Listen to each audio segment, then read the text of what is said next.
지금 이것보다 중요한 사안들이 많은데도 빠는 걸 왜 이렇게까지 신경 쓰는지 모르겠는데 이러한 빨대 가지고 계속 수정 중이고 이번에도 다시 변경했다고 하니 어떤 내용인지 바로 알아보겠습니다.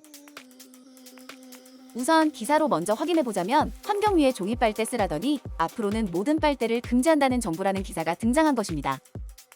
근데 이거 여러분들도 아시겠지만 매 정부마다 멀쩡한 빨대 가지고 난리였고 기존에 잘 사용하고 있었던 플라스틱 빨대를 금지시켜버리며 갑자기 종이 빨대라는 걸 도입하게 됩니다.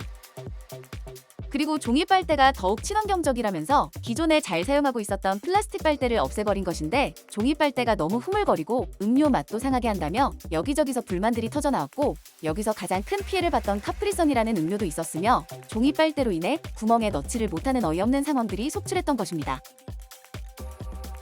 그런데 여기서 어이없는 반전이 등장했고 친환경적이라며 자화자찬했던 종이 빨대를 조사해본 결과 종이에다가 특수한 코팅을 하기 때문에 이것이 오히려 환경에 좋지 않는 결과를 초래한다고 합니다.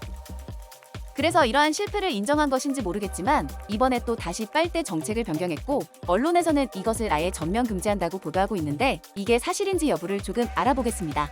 언론 보도 내용에 보면 빨대를 금지한다면서 매장 내 재질 무관하게 원칙적으로 금지한다고 나와 있고 소비자 요청에 한해서만 제공된다고 설명되어 있습니다.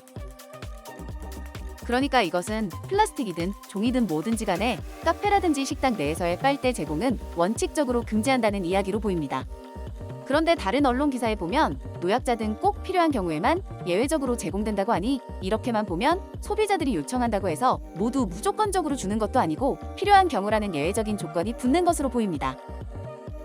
그런데 이러한 꼭 필요한 경우라는 조건도 조금 헷갈리는 게 그럼 예를 들어서 건장한 청년인데 입이 다쳐서 빨대가 필요한 경우 이런 조건에서는 빨대가 허용된다는 것인지 그럼 그냥 빨대를 받으려고 입을 다쳤다고 하면 되는 것인지 아니면 진단서를 제공해야지만 받을 수 있는지 어떤 경우에 빨대가 제공되는지 명확하지가 않습니다.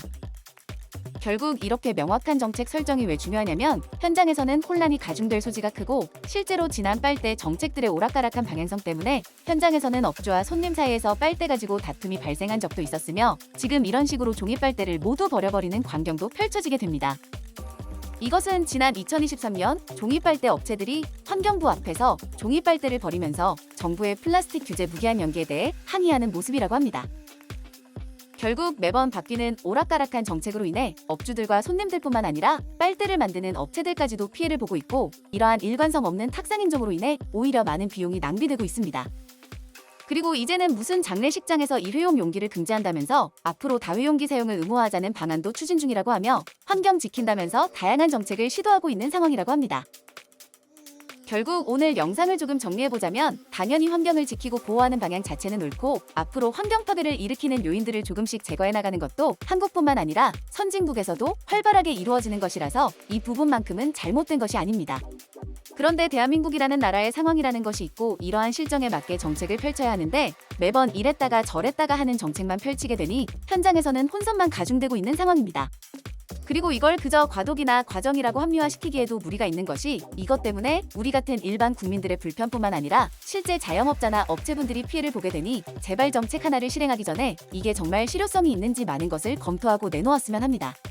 그리고 과학자들의 연구에도 보면 매립 소각할 때 종이 빨대가 플라스틱 빨대보다 더 많은 이산화탄소를 배출했다는 연구 결과를 도출했듯이 제발 좀 본인들 밥그릇이나 표심 잡기에만 신경 쓰지 말고 과학적인 연구와 실효성 있는 근거를 토대로 정책을 내놓길 바라며 이번 영상은 여기서 마무리하도록 하겠습니다.